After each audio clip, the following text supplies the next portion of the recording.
Uhuru, and welcome to this very special event, Reparations and Socialism, a discussion with Chairman Omali Yeshitela about the 50th anniversary of the African People's Socialist Party.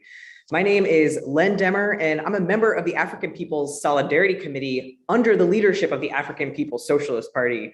I'm the lead coordinator of St. Louis branch of the Uhuru Solidarity Movement, which is the mass organization of the African People's Solidarity Committee, and the chair of the Reparations Legacy Project, which is USM's campaign to win white wealthy people to take the stand of reparations. So before we get started, if you are tuning in on YouTube, make sure to like and subscribe to get alerts whenever we go live or post a new video. And if you are tuning in on Facebook, please share the live stream with friends and family and let us know in the comments where you are tuning in from. We will also have a Q&A later in this program, so definitely take some notes and enter your question in the comments on YouTube or Facebook, or in the Q&A feature for those of you that are on Zoom. So in today's event, we will be discussing the history and the significance of the African People's Socialist Party, which was founded in 1972. And this coming May will mark the 50th anniversary of the party. Uhuru to that. So we will be talking about how the party formed the African People's Solidarity Committee in 1976 with the mandate to organize other white people to build the movement for reparations and genuine solidarity with the liberation of African people. And we'll also be discussing the work of the Solidarity Movement today, including the new Solidarity Center in St. Louis, which I'm actually currently in now. And this is a building that is owned by the African People's Socialist Party. It's a physical center for holding events and for organizing. This Solidarity Center is one way that we're extending the African Revolution into the white community of St. Louis, opening up a way for the white community to support the dual and contending power programs led by the Uhuru movement. APSC has a responsibility to raise funds for our work, including paying for the expenses of this Solidarity Center. And today we want to raise funds.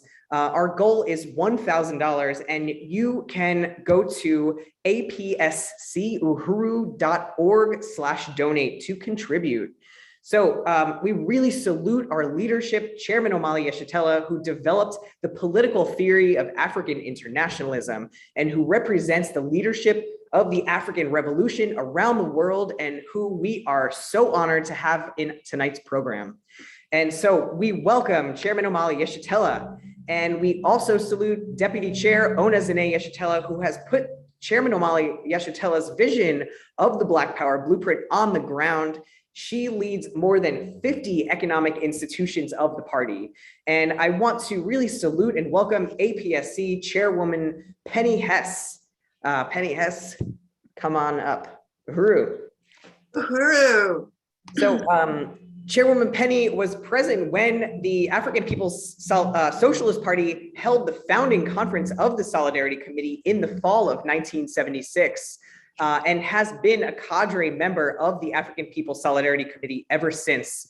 In 2001, she published the groundbreaking book, Overturning the Culture of Violence, which, under the leadership of Chairman Omali Yeshitela, detailed the complicity and participation of white people in the historical assaults and colonial violence against African and other oppressed peoples. Uhuru, Chairwoman Penny, it's good to see you. Turning it over to you. Uhuru, and thank you so much, Len. I really appreciated your introduction and the enthusiasm that you're bringing to this. And I would like to ask Chairman Omali Yeshitela to turn on his video.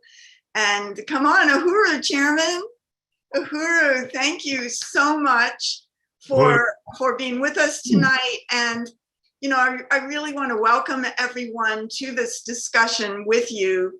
And that, you know, we just have the honor of having you here and being able to discuss with you the deepening crisis that we see in this world and the role of the African liberation movement, the African Revolution, and the struggles against colonialism, and to see, you know, what is going to be playing out in this year and for many years to come. And I know that the African People's Socialist Party is not only getting ready to celebrate its 50th anniversary, which is incredibly historic, but is also getting ready for its third plenary, the national conference of the party in between its congresses. And the next Congress is scheduled to be in 2023 in Azania in Johannesburg, South Africa, which is very, very historic. So again, it is my great honor to welcome Chairman Omali Yeshitela, who is with us here today. And this always means that we can go very, very deeply into our discussions. Just want to say a couple of things before we begin a discussion, that I am the chair of the African People's Solidarity Committee that was formed in 1976 by Chairman Omali Yeshitela and the African People's Socialist Party, and that it is an organization of white people working under the leadership of the African Revolution with the mandate to go behind the enemy lines as Black power in white face, a really brilliant strategy that gives white people an opportunity to recognize that we do live in a society built on this assault on African people, on genocide, on oppression against indigenous people and indigenous peoples around the world, and that this is what has created what Chairman Omali Yeshitela has called colonialism as the mode of production that the capitalist system is built on. Something very exciting that I'm really looking forward to discussing with the chairman tonight, and understanding that all white people are living as colonizers, that we're not fighting against racism, we are fighting against colonialism, the system that is built on the backs of African people, the system that lets us sit on a pedestal as the colonizer and continually be part of stealing the resources and inflicting violence in order to do that against African people inside the US, around the world, and against colonized peoples everywhere. So we do salute the African People's Socialist Party, which has been struggling for 50 years. And actually the history of Chairman Omali Yeshitela goes back well before 1972, closer to 60 years. So it is very, very incredible. And we will talk a little bit about that tonight. I also want to join in saluting Deputy Chair Ona Zane Yeshitela, who leads so much of the political economy led by the African People's Socialist Party that is building an African workers' economy that negates and serves to overturn the capitalist economy built at the expense of African people. And so, we're just ending the year 2021 that started with the January 6th coup at the White House, in Washington, D.C. that was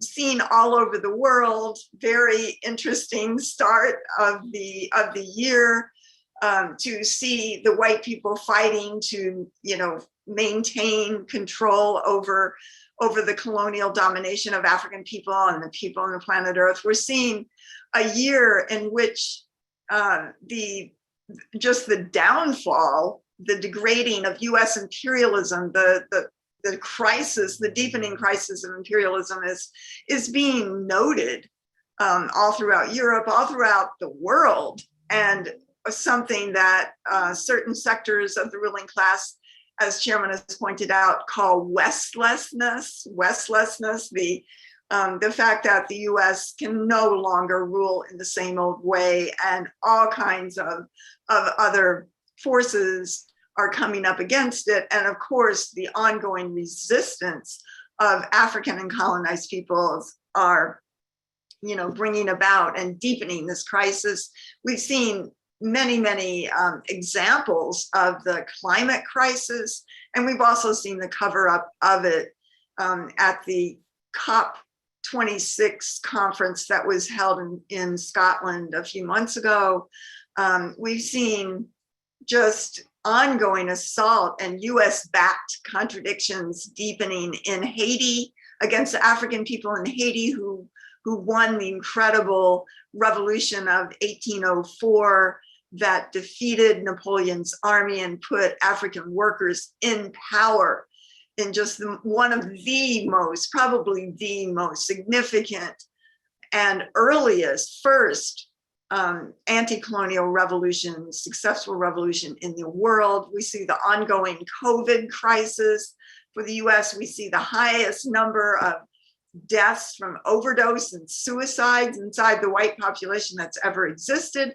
So much so, in a lot of ways, contributing to the fact that all of a sudden, US has talked about overpopulation of the world. Now there are all these articles coming out saying that the US population has declined precipitously, but not just the US, China, and all of these, Japan and many other places, and certainly Europe, are rapidly declining, which is a crisis, an economic crisis for them. And that we see, the ongoing assault, colonial assault on African people and police violence, but we also see just the growth of the influence of the African People's Socialist Party in the African Revolution. We see the colonial question, the question of colonialism is the raging, the dominant, most significant question of this period. And this is something that Chairman Omali Yeshitela almost single-handedly has been responsible for since day one, since his first days in political life as a SNCC organizer in the mid-60s. We see the colonial question out there. We see the question of reparations. And until the question of reparations is solved, until this question is addressed, nothing is going to be solved, because reparations and colonialism and the colonial domination of African people are absolutely intertwined. And we see the actual putting on the ground of dual and contending power in the hands of the African working class here in St. Louis and the Black Power Blueprint, and the more than 50 institutions of self-determination and self-determination and power in the hands of African workers led by the African People's Socialist Party. We see Uhuru Solidarity Movement, the mass organization of APSC under the leadership of the party, just incredibly victorious and building its organization in 130 and more cities throughout the US, and growing organization of white people who want to take a stand, who want to be organized under the leadership and of the African Revolution and see our future there. And that reparations for white people is the revolutionary stand.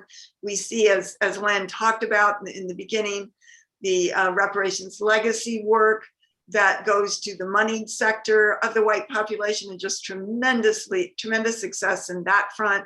And the opening of the African People's Solidarity Center, which is a building here on the south side of St. Louis that we moved into in September. That this building is owned by the African People's Socialist Party, which extends the dual and contending power of the Black Power Blueprint into the white society. And it's really appropriate, but also very historic that we are here now as white people standing in a public stand, calling for demanding reparations to African people inside St. Louis and around the world.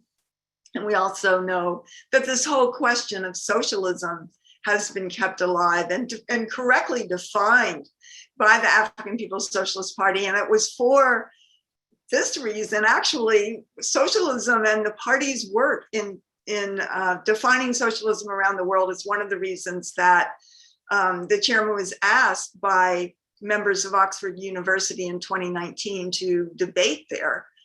And of course, something that the chairman did at the Oxford Union just about 3 or 4 years ago, and just, to the tremendous victory that he won this debate and standing ovation from the crowd. So Chairman Omali Yeshitela, thank you so much for joining us tonight. It is very much an honor.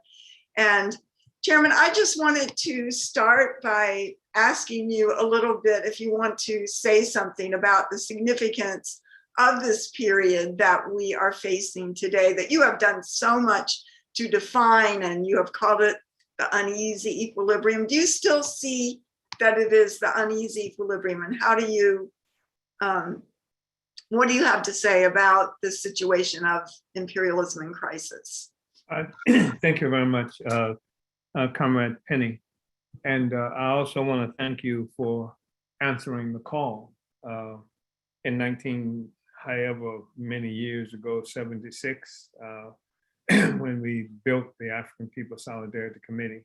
That wasn't a small thing. And some people who would be in this meeting today might not understand what it meant back then for a group of white people to step forward and say that they believe in working under the leadership of African people, the African Revolution, and what have you, and that would be willing to go into the white communities themselves.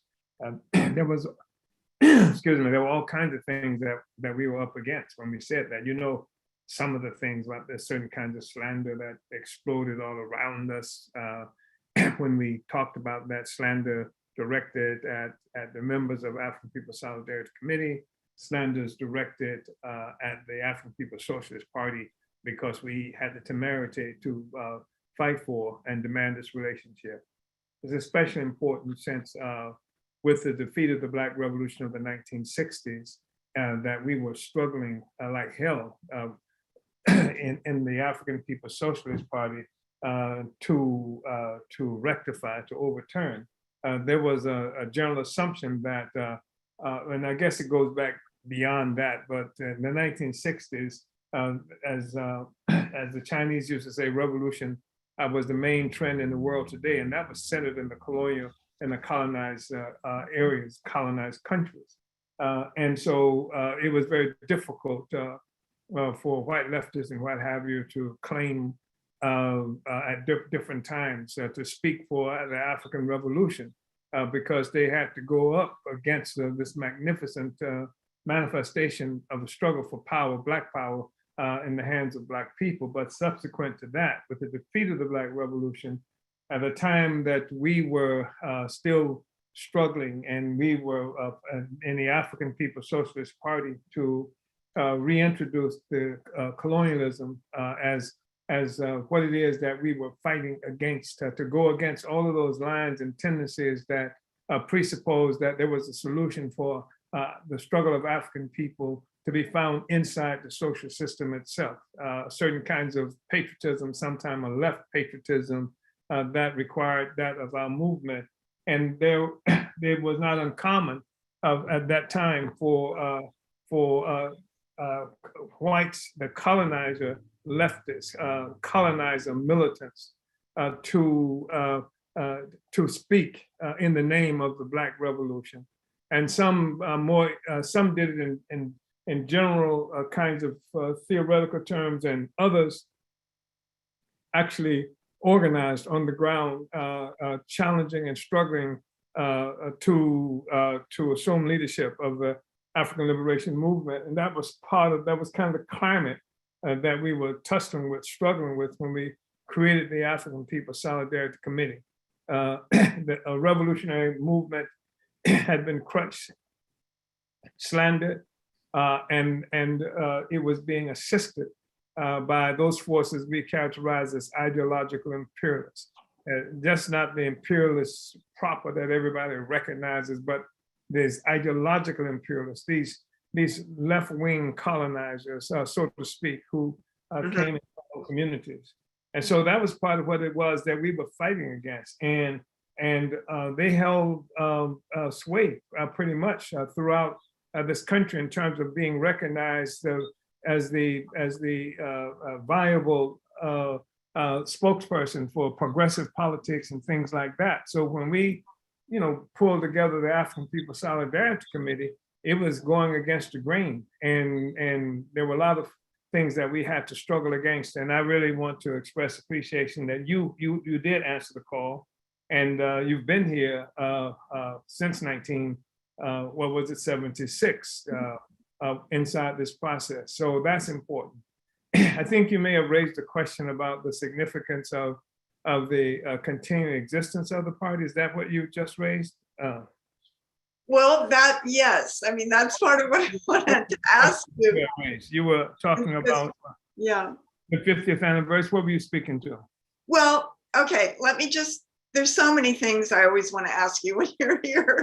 I know, but I knew that I was going off when I wanted to. No, you're not going off. This is very, very exciting and good. The significance of the solidarity movement. I wanted to do that again because it was a little thing. And what has happened since the founding of the African People's Solidarity Committee, Uhuru Solidarity Movement, in its wake, since that has happened, then there is no question as to what is legitimate struggle of African people or struggle in this country. In fact, the work that we do through the Solidarity Movement, the work that the party does through the Solidarity Movement is increasingly being recognized as a norm, that this is the way the politics should look in this country. The kinds of things that were said, slander in the past, slander of Solidarity Movement, slander of the African People's Socialist Party, those things dare not be spoken in that way anymore. People can invent other things, but they can't do that same thing anymore. So I just wanted to make that point because that's part of what we're talking about when we address the 50-year history and the struggle that we have been engaged in, for the last 50 years as the African People's Socialist Party to maintain the continuity of a revolutionary movement for power to the African people. Uhuru.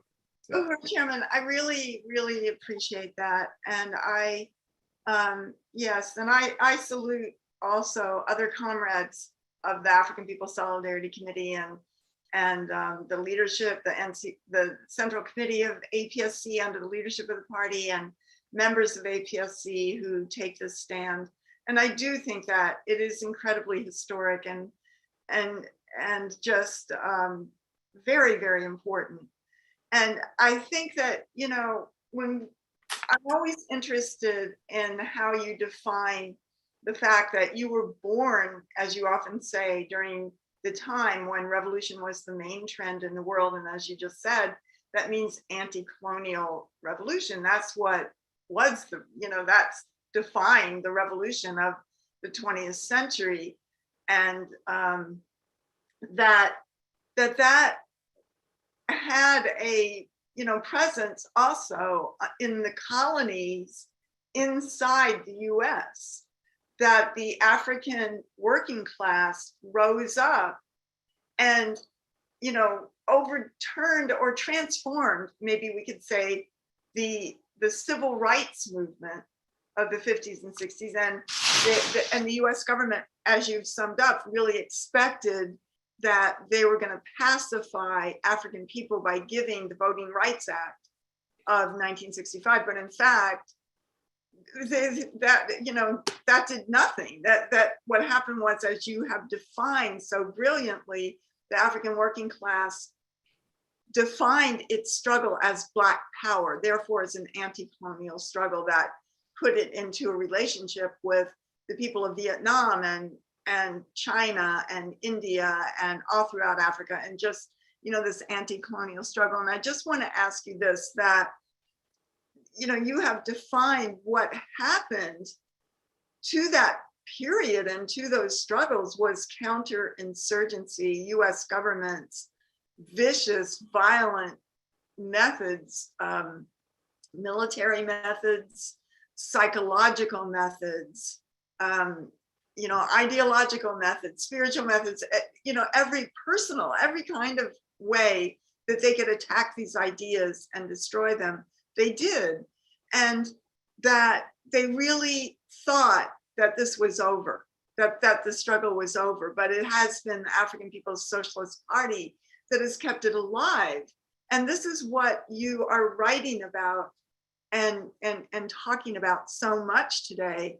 And just in terms of the white left, of saying that, like you just said, that the white left was part of the counterinsurgency, that the what is called the left in this country and in Europe and maybe even in much of the world is in fact a sector of imperialism that carries out in a lot of ways a more vicious attack on the voice and the narrative of the African working class than does, than imperialism itself is able to do. So I just wanted you to talk about that, because I know you are writing and thinking a lot about this.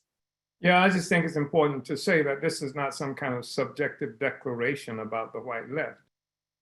It's a problem that we've all encountered, and even some of the people who might be honest from the white left, how the whole struggle has been defined. We've made this error because we haven't recognized that it was really the colonial mode of production that most of the people who were leftists influenced by Karl Marx and by people who consider themselves and characterize themselves as Marxists have understood what they characterize as the human development of society as going from what they talked about as a period of slavery, primitive communism to slavery to feudalism, and then capitalism, as these are all modes of production. These are means by which societies in each of these stages described by Marx got their living, got their existence, and what have you. But the truth of the matter is that Marx also made the statement that the capitalism was begun. It had to get some energy from some other place. And he called this primitive accumulation of capital at the beginning, the startup, where all massive amounts of wealth didn't come as a consequence of capitalist production or capitalist accumulation, but was the starting point of that accumulation. And he characterized that as primitive accumulation.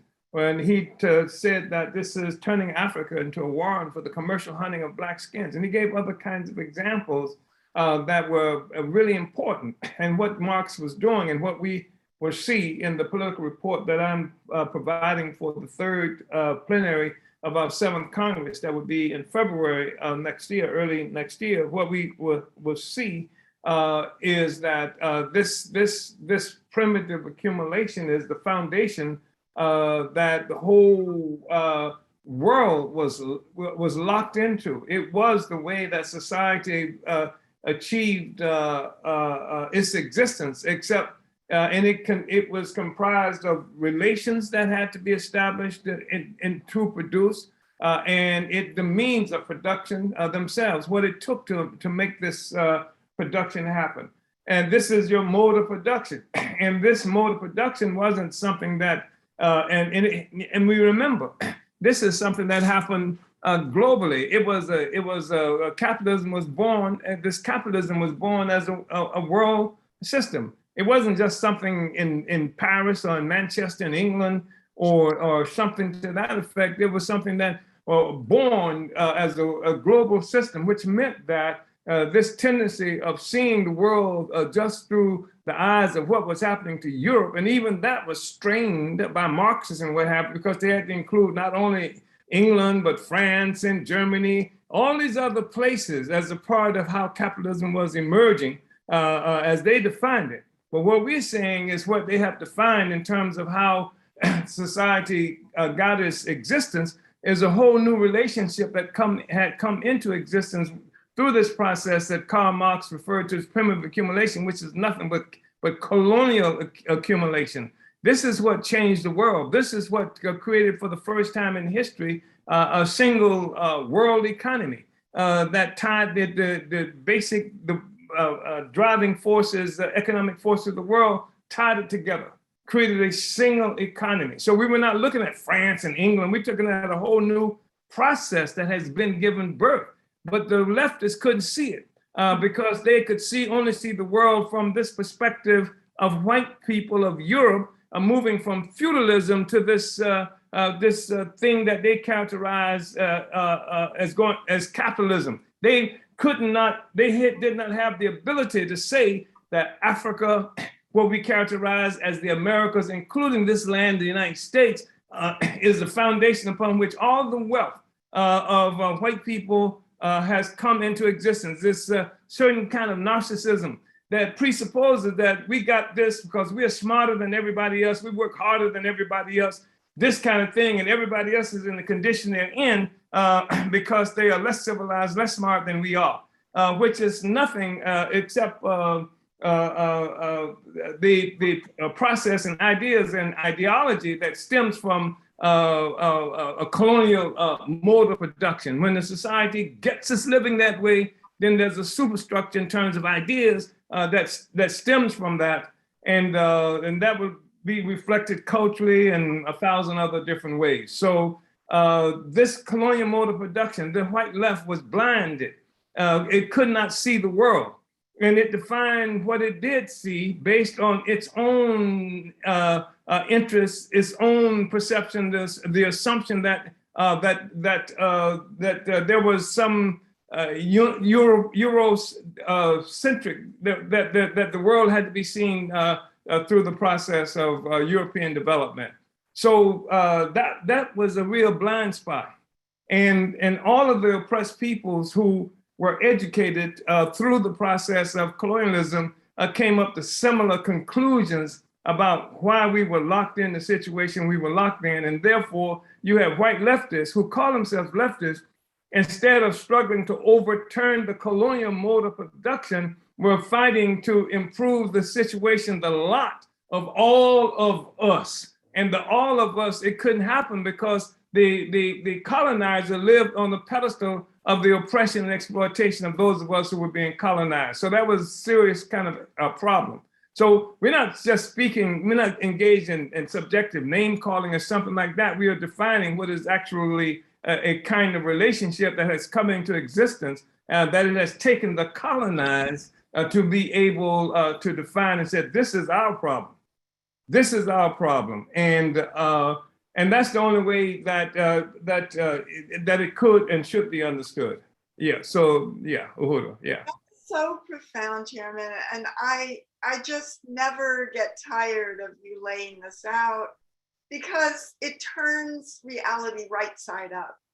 You know, it turns the system of parasitic colonialism, upside down. This is how we have to see the world, and it makes you go, wow, that is so right. That is so illuminating, and it makes you be able to, even as white people, to, from our standpoint, on sitting, as colonizers on this pedestal on the backs of African people, it lets us see the world and all of a sudden see it as it really is. And that is incredibly, incredibly liberating for us. And I just appreciate it so much. And it's something that I find so exciting. I really want, us to in the Uhuru Solidarity Movement and African People Solidarity Committee, just to grab all the white people, come on board. This is how we have to see the world. This how we have to understand it. And this understanding of colonialism as the mode of production. This is, so capitalism can't be reformed in any way. It has to go. And white people can't overturn it. So say a little bit more about that. Well, I wanted to say that I know that the anti-fascist people, probably feel like I pick on them because there's this tendency all the time, because things are getting difficult, increasingly difficult. If you look at what's happening in this country, when I say this country, I mean in the United States, right now, that it's real clear that from evidence I've seen, the majority of white people actually believe that the election of 2020 was stolen from Trump, or that was seriously flawed. And there have been polling that shows that white people believe that, and they say Republicans, But the fact of the matter is that 57% of the people who voted in the last election, white people, voted for Trump.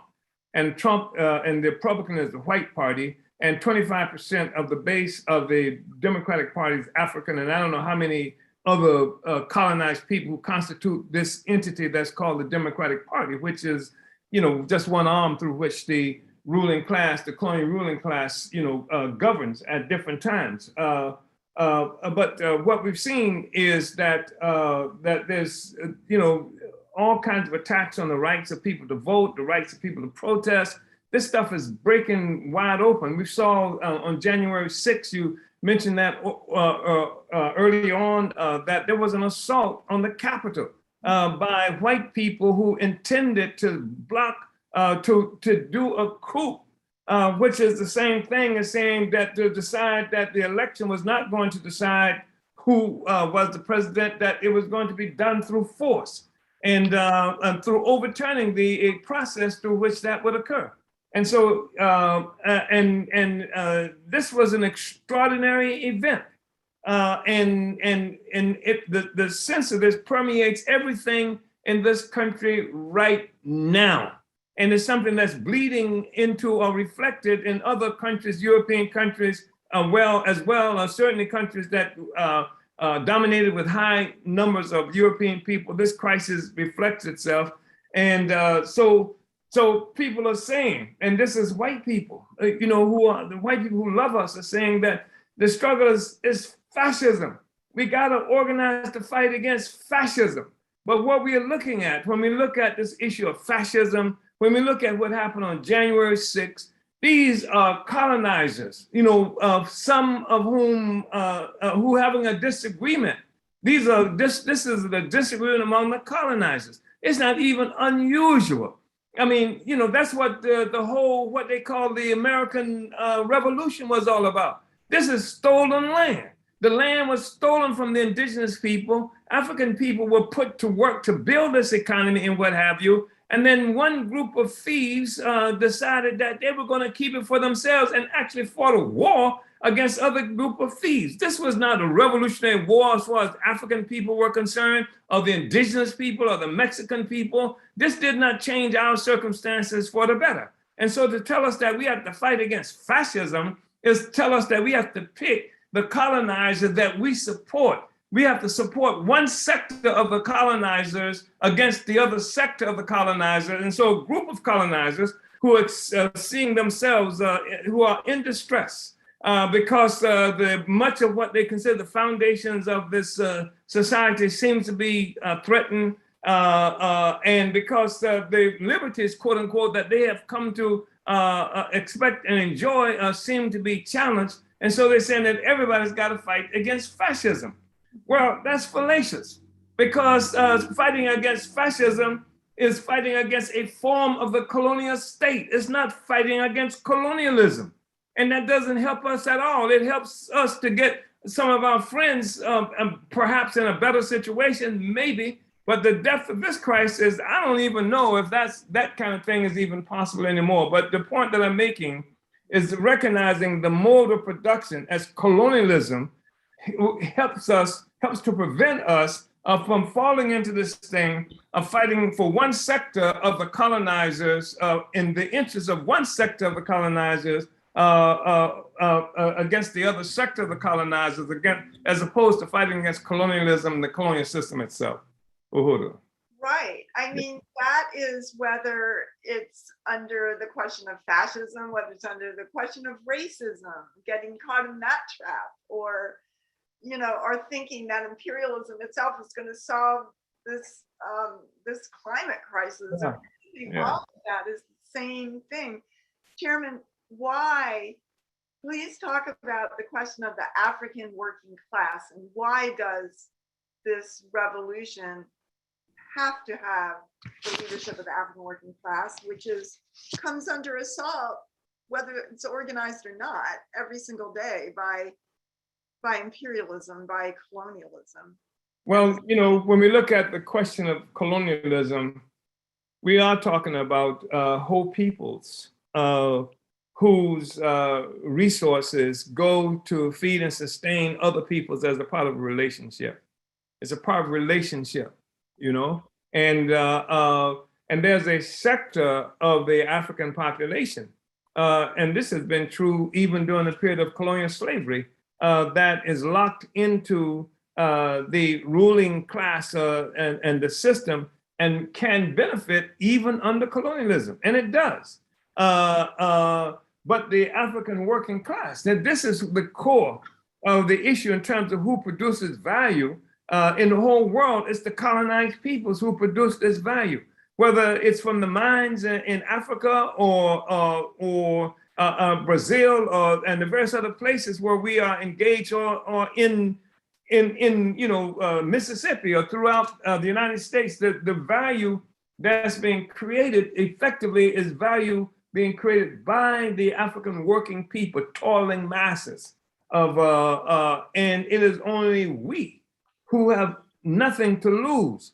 It's we who catch hell everywhere, all around the world, but we've been divided by this false national consciousness that's been imposed on us by the colonizer, who has created all of these different entities that they call countries and sometimes nations, separating African people from Africa, separating African people from ourselves, from our own resources, and then and creating this hybrid group of people. So now, we are Afro-Americans, Afro-Bolivians, Afro-Colombians, Black Brits, all of these other kinds of things, that's happened to us as a part of a superstructure that's built on this relations that happened for production. So it's the working class, but nothing to lose, and that's suffering in ways that is hard to describe. It's almost immeasurable what is happening to Black working people all around the world, all over Africa. People dying in thousands and thousands, people dying of curable disease, people and locked into this process by the colonial mode of production. People dying, being worked to death when we can work, being killed by the arms of the colonial state, whether that's in some place like the United States or worse in Congo, where colonialism expresses itself indirectly through the governments that they have put up or allowed to exist in those places around the world. So it's the working class, and the working class suffers all the time. Nothing to lose, split all the time. The African petty bourgeoisie, fighting for its own interests, contributes to this situation because they can enjoy this neo-colonial existence. I can be the president of Ghana. I can be the prime minister of this place and that place, despite the fact that all that means is that you are the ones who administer this process for the capitalist colonial system, and our people suffer. And so the thing is that the working people have nothing to lose. But the African working class has been unorganized, and especially since the Black Revolution of the 1960s, when much of the world was looking to the African Revolution as the way forward. When this was the thing that when Che Guevara assumed that a total continental-wide guerrilla war fair that could be waged in Africa is the fundamental monumental kind of thing. All of that has come under assault. And it's the African petty bourgeoisie, sellout, lick-spittle leadership that has finessed its way into positions of significance in the world at the expense of the working class. The working class is absolutely necessary. We create all the value, and we are in all the strategic places around the world that's necessary to keep this whole international social system afloat. The working class is the critical element, and that's why the party spends all of our energies doing everything possible to consolidate the African Socialist International so that African workers of the world will be able to unite and overturn this social system to the benefit not only of Africa and African people, but to all of the laboring peoples of the world. Uhuru, that is such a beautiful vision and very, very exciting. And I just really want to call on everybody that's listening, that's watching tonight, to put your questions in the chat. We're going to be able to, have a discussion that involve your questions and comments shortly. So this is very, very powerful, really incredible, potent ideas. And understandings that the chairman is putting out here. And so Chairman, so the African working class, reparations and socialism in the whole world, can you put all of those things together? What is the relationship? Well, I know you've addressed that a little bit, but just say a little bit more. Yeah, I think that's really important because I mean, it's even relatively, well, it's not that recent, but this whole tendency to talk about socialism, and this has been an ongoing struggle, frankly, at least since the late and perhaps earlier 19th century. This whole question of socialism, this debate, this argument, this assumption that somehow socialism could come without overturning capitalism.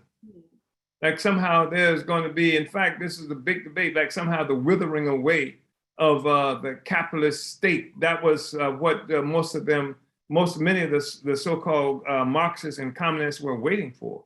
And so it was assumed, and it is assumed by many who call themselves democratic socialists and other kinds of socialists today, that you can just want socialism and that you can have socialism, that you just convince the rulers, you get it voted in and this kind of thing, and that's going to be what happens. But that's not what socialism is. Socialism, first of all, is a social system that we're talking about. And it cannot come into existence, it cannot occupy the same space as colonial capitalism. In fact, colonial capitalism has to be overturned as a precondition for the rise of socialism. Karl Marx talked about the fact that capitalism, the capitalist mode of production, required as a pedestal slavery pure and simple. Slavery, that's colonialism, was absolutely necessary. So if you want to get rid of, and then you can find passages where Marx gave the formula for the destruction of capitalism, though it was not one that he recognized as such. And that, of course, is taking away the pedestal upon which the capitalist edifice, all capitalism exists. And so that's how socialism is going to come about. It's not going to come about through white workers being able to pay off their college, their student loans, or the old white people being able to get their retirement funds as had been promised before. It's going to have to come as a consequence of overturning the social system itself. The colonial capitalist social system has to be overturned as a condition for the rise of socialism. And socialism, of course, is that situation when the workers are owners of the means of production. We've taken the means of production out of the hands of the capitalists, so that Bernie Sanders would be ridiculed by everybody in the world by bouncing around talking about his form of socialism that would allow people to earn over a number of years $15 an hour. When Bezos and all these other, and not just them, but white people in general, when compared to the condition of existence of everybody else in the world. So socialism requires overturning the existing colonial capitalist social system, and most of the people who call themselves socialists are not committed to that. And at best, they're committed to changing what we used to refer to as white rights, fighting for white rights on the pedestal of colonial domination. And which Marx referred to as wage slavery, requiring the pedestal of slavery pure and simple. Chairman, you have written a little bit about what socialism will look like, what the African liberated state, African workers liberated socialist state will look like. Can you just say a little bit about that? Well, I just think it's important. I mean, to think about a situation where the imagination and the resources of African people are not restrained, where African culture can flourish, where things that have been so traditional for African people for long periods of time in terms of the rights and the of women and the liberation of women, where now you have a situation where now the what is used to be surplus value that's collected by the owners and those who own and control the means of production privately. This, what used to be called surplus value, is transferred into social value, is social resources that go into the society itself. And this is where your free health clinics, and this is where your free hospitals, and this is where your infrastructure gets the resources to be put into place. It's not something that's relies on private, on being able, what they call it, public and private contributions and things like that. The socialism, the African state that we are talking about would be able to make all of these things possible for the African society itself. It's no longer restrained by the relationship with white power. What we produce is for our own interest and not for something that's necessary for to get what do they call it, hard currency from a relationship with the imperial powers. So it would be independent. It will be something that, again, that serves our own interests as a people. All of these artificial borders will come down. It will open so that you have a continental-wide production now is possible. Once you have this kind of process that's possible, it means some of the language contradictions that's been locked into place by these borders that lock production into these tiny enclaves. Now these are gone, and so production becomes continental. And that means language differences and things like that begin to be changed. And people, all of these are part of the differences that we are talking about. So the oppression of women, the oppression, I mean, human beings being able to make decisions about even the forms of the family that many people have come to understand as normal. And these are the forms of the family that we've inherited from some form of imperial domination.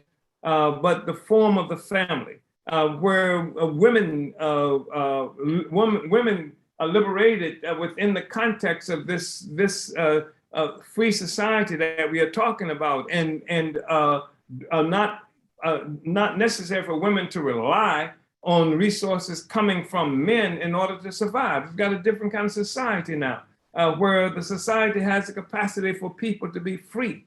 And you don't even know if you love somebody if your relationship is based on having money from them to pay the mortgage or to take care of the children or do these other kinds of things. So that is confusing. Mining, building, manufacturing, all of the stuff that goes into production now will be done through the process of workers committees making decisions about what needs to be produced. For example, how sensible is it to look at a Sierra Leone where some of the best diamonds, I'm told, in the world can be acquired on the one hand, and to have mines, people mining all over Sierra Leone where there is no food being produced. So people are getting diamonds, they can't eat diamonds. So the nature of the economy of the whole world begins to change because it goes now to serve the interests of the people as opposed to the interests of these corporations. That would be true of Africa as well. So that, we can spend the kind of resources necessary to create infrastructure, so that there have been instances where, for example, people can't even get agricultural products from the countryside to where they want them to be, because the only railroads and things like that have been created by the colonizer. And that creates only means of transportation infrastructure to get what the colonizer needs from us to some loading dock, some other place where it can be sent, like away from Africa. All of these things will be challenged. We'll get engaged in real serious combat with the mosquito. Malaria killing so many African people and children and women all around. We will be able to create roads and electric capacity for the whole of Africa. People will be able to be employed just to keep up with all of what needs to be done, what has to be done for African development. And guess what? We will do it because it needs to be done. And so it's not because somebody can get a profit for it. So people going into dangerous mines and things like that because somebody wants to get a profit. I mean, workers will make a decision whether or not we will go into that mine. We will be able to say we can't go into that. That's dangerous to the lives of our communities, et cetera, et cetera. You know, you got sinkholes all over Florida. You know that, where people have done these horrible things, you know, that distress the whole ground level, you know, sucking out resources and water and houses sinking in. That's in Florida. That's highly developed, quote unquote. But in Africa, the misery, you know, is very, very difficult to be able to talk about. And the other thing about a liberated Africa is, for the first time, Africa will have access to all of its talent. So the borders won't make a decision. And when I say talent, I'm not just talking about scientists and things like that we require, engineers that we require. I'm talking about ordinary working people, people who have experience being employed, creating things as workers. Because we don't just rely on some place where Europe, the colonizers kept us locked into this place where there's no practice, no ability for people to learn how to be producers, because we have the African working classes global. So we can move workers any place in the world that they need, just like white power did, just like they came to different places in Africa and took us to where they wanted us to go. We will have the ability to take workers any place that they're needed in order to develop a strategic process of economic development, of course. And of course, reparations is going to play a fundamental role in this process. One, two, the world is not going to look the same as a consequence of the African Revolution. Forget about it. There is not going to be the Europe that we know anymore. Europe is not going to walk away from this unscathed, keeping everything that they've stolen, et cetera. And it's not going to be because some judge someplace or some legislation someplace said, let's give a fraction of what's been stolen back to the colonized. The colonizers will take this. The reparations ultimately will be a function of the revolution. So, I mean, so amazing. Yeah, that's part of what you know we would say about that. It's a whole different relationship, different kind of society. Men and women being able to look each other in the eye as equals. Nobody subordinate. And form of the family is one thing I just mentioned. People enter into the relationship they want.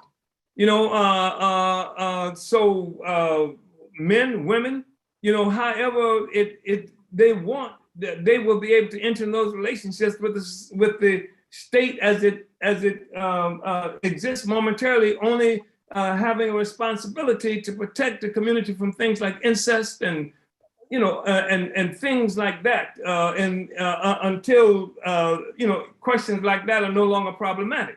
But just in terms of the society, why is it that some state would tell somebody who they can be with and the circumstances under which they can be with them, that kind of stuff? The people would have the ability to make those kinds of choices for themselves. That's the way it ought to be. And that's what I'm sure we will see occurring when they're liberated to Africa. And I think it's going to be determined for the rest of the world too. Absolutely. Yeah.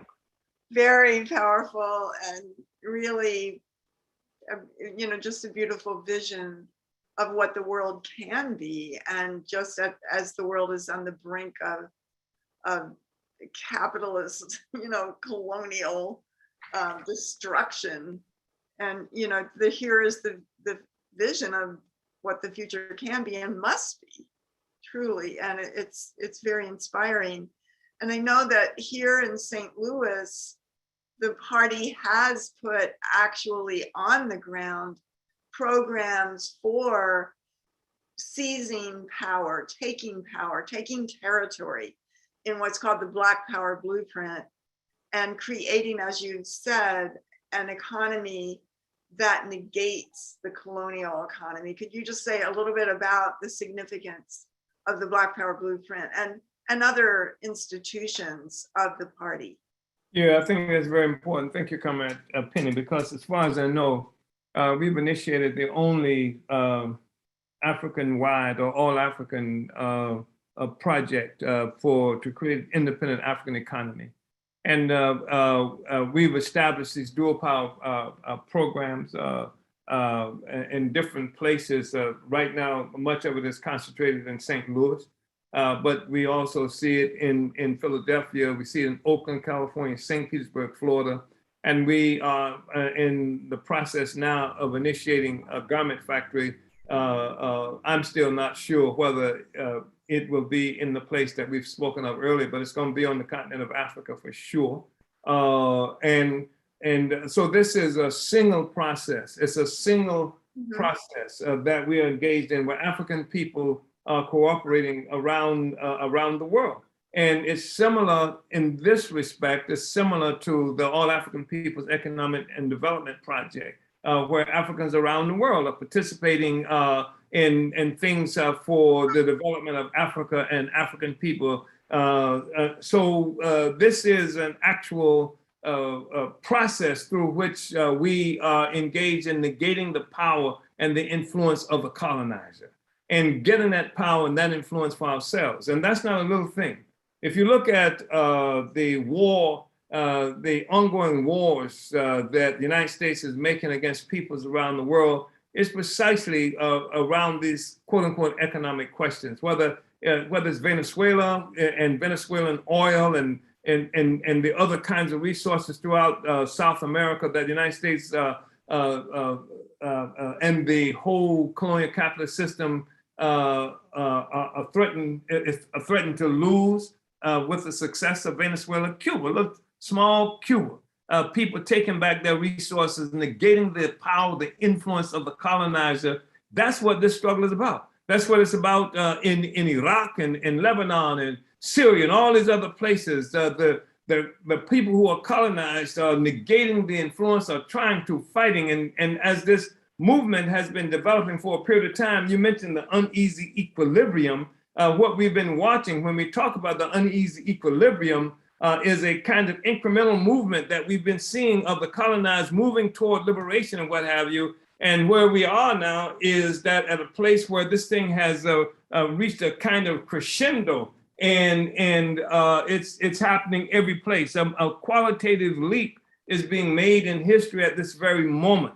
And part of that leap is what we see happening in Venezuela and in Syria, and people taking back their own resources, and what you see happening in North St. Louis, where we are doing the same thing, in Philadelphia, in Oakland, California, and on the continent of Africa, either in Southern or Western Africa. All of that is a part of the process of building an independent international economic capacity, anti-colonial capacity of African people. That's what the Black Power Blueprint is all about.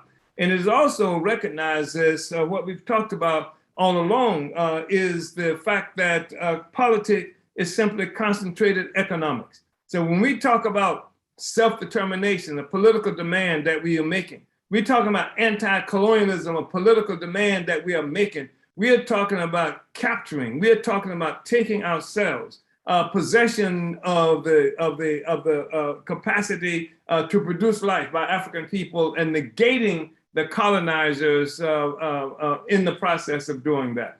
So that's what this is about. So when somebody unites and joins with this process that we are talking about, Black Power Blueprint and the other things that we're doing, you're engaged in a whole world process. And you must really understand that this is what you're looking at, a changing world that's happening right now, and we are central to it. And you have an opportunity to be central to it as well. You don't have to be some passive bystander, onlooker at history. You can participate in making history by supporting these things like the Black Power Blueprint, by coming into the African People's Solidarity Committee, Uhuru Solidarity Movement, and what have you, joining in on this process, because we are making history even as we have this discussion. And guess what? Most of the people who see us and hear us, they know it. because they are tired of the bogus, nonsensical, we shall overcome kind of politic that doesn't take us any place. It gives us perhaps an opportunity to send a Christmas gift to a poor, starving child in some parts of the world, but it doesn't change anything. And we know it. And many people do want to be a part of the change. And this is what we give them an opportunity to do by supporting the Black Power Blueprint, by coming into African People's Solidarity Committee, coming into the Uhuru Solidarity Movement, because this is where the future is. The future is on the side of the oppressed. The future, when we talk about this uneasy equilibrium, is becoming increasingly something that is weighing on the side of the oppressed.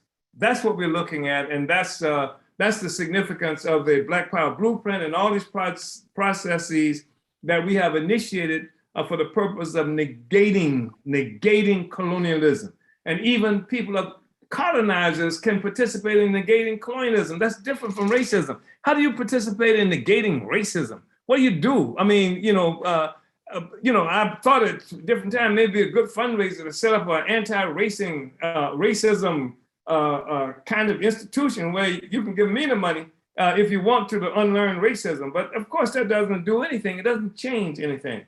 So, and most people know it. And most people are really dissatisfied even after they do something like that. And this gives them everybody an opportunity to join into a magnificent process of changing the world. And in the process of so doing, become change. Uhuru. Uhuru, Chairman. This is very, very, very exciting. First of all, I really want to unite with what you're saying and your call for white people to join the African Revolution. This is our revolution. This is the thing that we have to win. There's somehow this dichotomy, this dualism in the heads of white people, that there would be an African revolution and a white revolution. I mean, really, truly. And that's never going to happen. It's already been proven that cannot happen. White people cannot lead a revolution to overturn the pedestal upon which we stand. And the only way that there can be a future for us, for all the people on the planet, for the planet itself, is for this colonial mode of production, imperialism, the violence of the state to be forever overturned and destroyed, and thereby freeing up, like you just laid out so eloquently, the productive forces of African people and colonized people, which, as you have said, have produced and reproduced life for us as white people. How intolerable to even think of that, to really come to terms with that. That is something that we have to do. We have to face and to say that we're not going to lead anything. We're not going to lead anything, but we can be under the leadership of the force, the organized African revolution, the vanguard, the African working class, that will and can and must, has historic destiny to overturn the system that is destroying the planet day by day, and all the human beings in it for the last 600 years or more. And I really want to call on everybody here in the white community who is not a member of the Uhuru Solidarity Movement or the African People's Solidarity Committee to join this future, this incredible force and dynamism for life that otherwise we don't see, and that there is nothing like the African People's Socialist Party and the Black Power Blueprint anywhere in the world right now. There is nothing like this happening. So, I want to make that call. And Chairman, I want to just ask you to say a little bit more. You've certainly mentioned some things, but about the upcoming plans and work of the party and the significance of the fact that the African People's Socialist Party will be holding its first Congress on the continent of Africa in 2023. Just talk to us about what that means and what is that going to look like? Thank you, Comrade Penny. I want to say that to all the people who may be participating or viewing this webinar, and to all the people who may not be members of the Uhuru Solidarity Movement, African People's Solidarity Committee, that this discussion that we're having now is not a discussion about aiding Black people. It's a discussion about changing the world that many of you have found disgusting, how things happen in the world. And some people are extraordinarily anxious about how the political terrain has clearly shifted to the point that a guy like Donald Trump would be normal.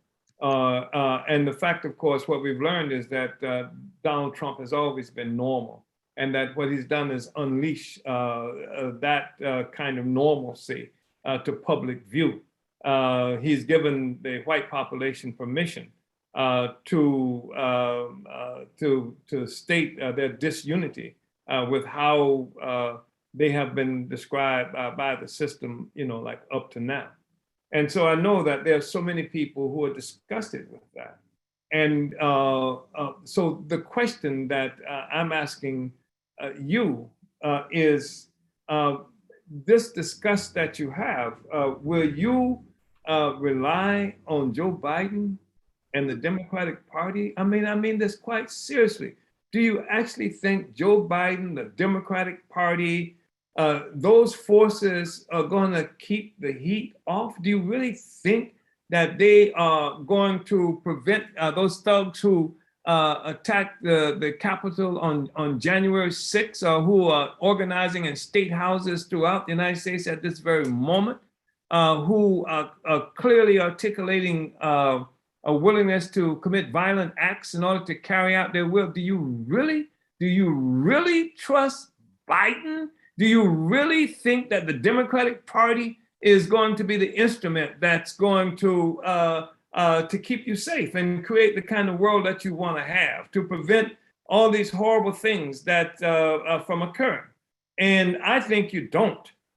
And I think that one of the reasons you're here is because at least you're skeptical about the ability for that to happen. And what we are doing is offering a different understanding, a different worldview, an ability to see the world as it really is and to join on the forward side of history. And it's the forward side of history because of what you have been experiencing over the last 10, 15 years. You've seen assaults on the invincible America, even as it relates to these towers in Manhattan. You're talking about people who are experiencing misery, poverty, despair as a consequence of what this government is doing, Democrats and Republicans, to their lives every place. And now there's a crisis that's really outstanding. African people have always historically fought on the side of liberty and justice. It is we, the African population in this country, that define what freedom is and what freedom should be. And we have carried the brunt when we fought, even though in those cases where we assumed that we were fighting for ourselves, we were keeping the society open for some kind of freedom. And it is the US government that's killed our leaders, murdered people to try to keep this movement from achieving its real capacity. We are calling on you right now. You can be on the forward side of history. And there's not like we have all this time to make this happen. There's this prediction that if 2024, depending on how this election goes, regardless of how this election goes, that it could be an incredibly violent period that's ahead of us. I'm saying that to get on the right side of history, that join, support the Black Power Blueprint, join, support African People's Solidarity Committee and the Uhuru Solidarity Movement. This is casting the real vote that you have to cast in terms of deciding what the future is going to look like. And I have confidence in that, and you do too, because all you got to do is you review the last year. just review the last year and see if Biden is taking you where you need to go. If you have any confidence that Biden or the Democratic Party know, and then what you will see is that the disaster of the social system grows more visible, more profound every day. And what you are experiencing at this moment, and through the history of the African People's Socialist Party, 50 years tenacity, relentlessly struggling to build the kind of world that human beings can live in, that African people are going to be free. And we are going to liberate the continent of Africa. We are going to redeem Africa from all of the slander and violence that's imposed on it, every aspect of every aspect of it. This is going to happen. So calling on you to join with that. And you know, it's really not something that you're doing for quote unquote Black people. We're doing to create the kind of world that's going to be possible for you to have the ability to live into and change your relationships with the peoples of the world. Change your relationship with the people of the world, because the ugly American really is. Yeah. Yeah. Uhuru. Uhuru, Chairman, thank you so much. That is so inspiring and so powerful. And science, you know, based on science and a scientific understanding of the world. And I really, really appreciate it. And we're going to come back to have discussion, a little bit of discussion in a few minutes. Chairman, we'll be honored if you can stay with us a little bit longer. And we'll have some comments and a little bit more discussion with you. I appreciate this so much. I really want to say uhuru, and I want to turn it back over to Len for a few minutes here, and then we're going to come back. I also want to say that I want to put in $100 tonight towards the goal. So uhuru, want to raise $1,000 tonight, and you know, raising it for the work of the Solidarity Center, the building of the African People's Socialist Party here in South St. Louis, where we are building a movement of white people's reparations to African people. So Len, I'm turning it over to you. Guru, wow, thank you so much, African People's Solidarity Committee, Chairwoman Penny Hess, and Chairman Omali Yeshitela. Such a profound discussion and just really, really illuminating this, you know, this upcoming year. This is, you know, we are going to see reality turning right side up. I mean, it's happening already under just this brilliant, brilliant leadership of you, Chairman, and Deputy Chair Onazine Yeshitela, and, you know, the African People's Socialist Party. So I really appreciate that. So we will be going into a Q&A shortly. And just a reminder to please submit questions in the Zoom Q&A feature or in the YouTube or Facebook chat. And so before we go into our Q&A, we do want to tell you how you can get involved in solidarity with African people's struggle for liberation. And first, we want to talk about how people can contribute to our goal tonight to raise $1,000 for the Uhuru Solidarity Center. Comrade Amanda will be joining me for this part of the program. Uhuru, Amanda. Len, thank you. And thank you, Chairman Omali Yeshitela and Chairwoman Penny Hess. That was a really powerful interview, and this is definitely a very inspiring time. And I just want to appreciate all of the work that the African People's Socialist Party is leading all over the world. So for tonight, we're talking about the Uhuru Solidarity Center. This building that APSC was able to get is located at 2654 Gravois Avenue here in St. Louis, and it is owned by the African People's Socialist Party. It's Black Star Industries. It is not owned by us. And that is very important because the party is building dual and contending power.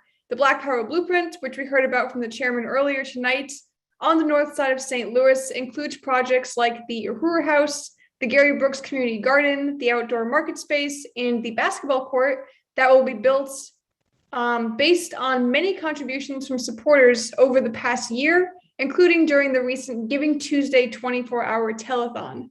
There is also a fourplex that will be used for African Independence Workforce Program housing in the Uhuru Jiko Kitchen and many other projects that are in the works. All of these projects and institutions on the north side in the African community represent dual power. So that has now been extended to the south side of St. Louis. And I can't wait for our comrades from around the country to be able to see the Solidarity Center in person. It's the first space dedicated for white people organizing for reparations to African people and to the African Revolution. APSC, under the leadership of the party, has had Solidarity Centers in Oakland, California, Philadelphia, but this is a new period. This is a time when the party's commitment to make reparations a household word, which the chairman put out in 1982 and held the first World Tribunal on reparations to African people in Brooklyn, New York, it has become a reality. Reparations is a household word today. It's in the news every day. And now we were able to have a Solidarity Center owned by the African Revolution that extends the African Revolution and that struggle for unity through reparations into white society, south of the infamous Delmar Divide that separates the colonizer from the colonized. So it's very historic, and we are raising money for the center's expenses. And we want to thank all the people who have contributed to the center so far, including those of you who have contributed tonight, but also people who have contributed over the past few months. We definitely could not have done this without all of you. So we do want to show you some of the developments over the past few months, and we're going to be bringing up some photos.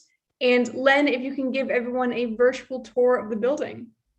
Uhuru, yes, that definitely will be my pleasure. So this is a mock-up of the front of the building, which is phase 2 and has a goal to be completed by February of 2022. Next slide.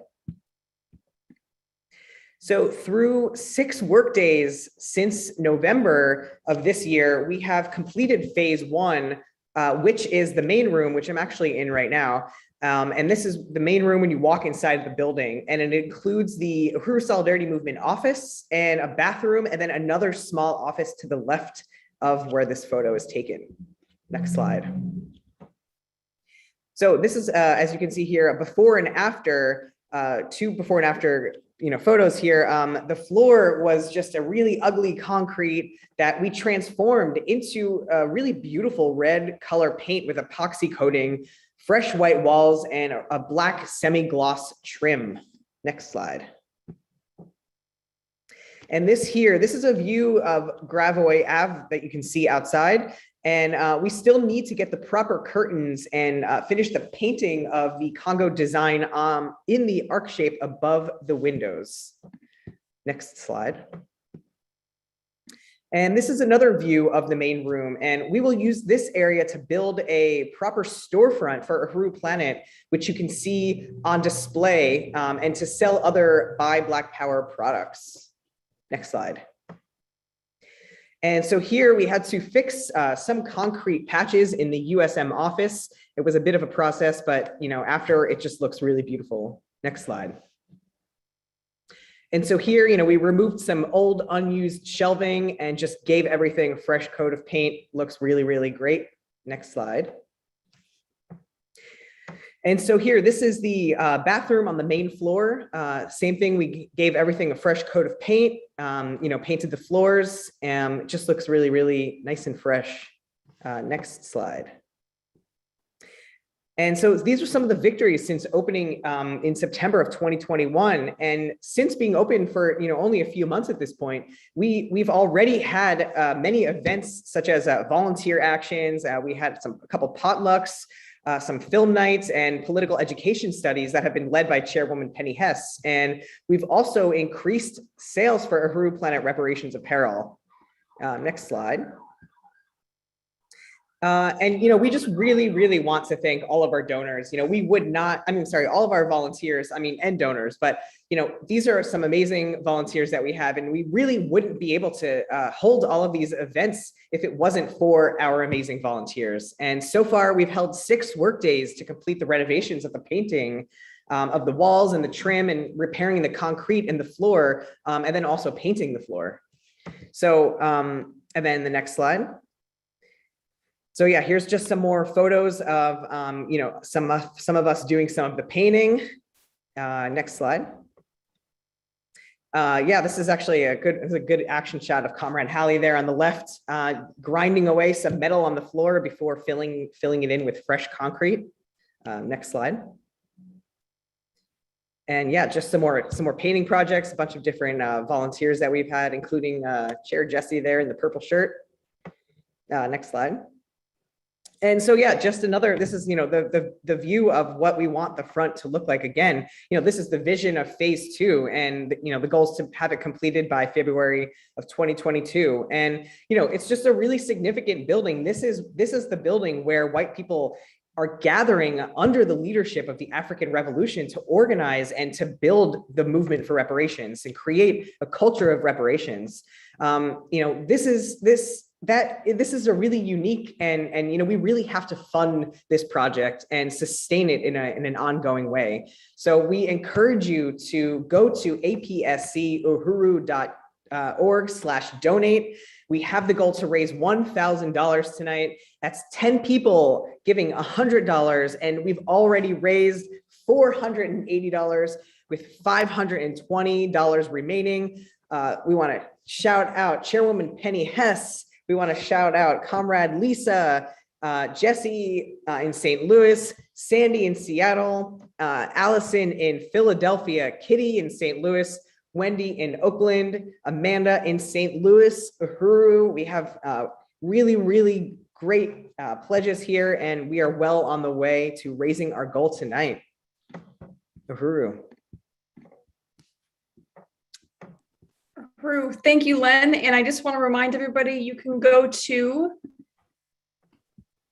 apscuhuru.org/donate. Thank you, Sandy, for putting that in the chat there. And again, that's apscuhuru.org/donate. And you are able to do either a one-time contribution, which we have received a few of those so far, or you can set up a sustainer. So if you want to give $60, but you can't give it all today, you can give $5 a month. And I do want to just encourage people to go ahead and do that. You can do it right on the website.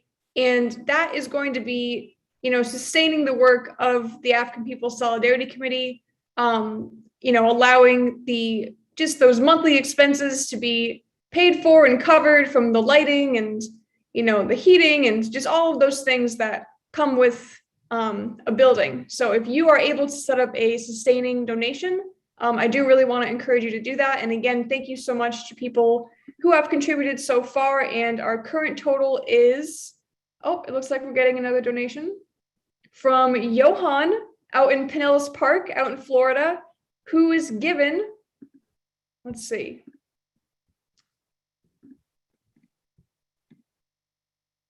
Our calculator is typing, but we do really want to appreciate you, Johan, for putting in $25. So we are now at 555 raised with 445 remaining to go.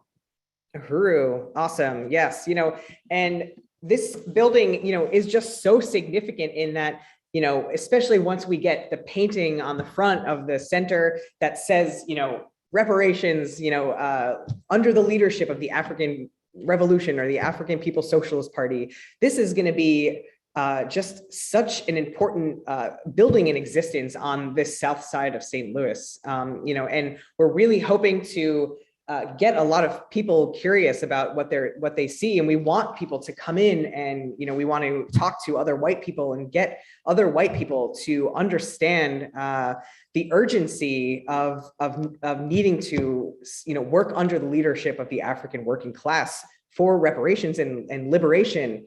It's in all of our interest to go ahead and work under the leadership of the African working class. Let's see how we're doing here. Yep. So we're more than halfway at this point. So you can go to apscuhuru.org/donate. We really want to keep this center up and running. This is, just directly in the belly of the beast, literally right here, smack in the middle of, the white community in a city that is, mostly African and colonized.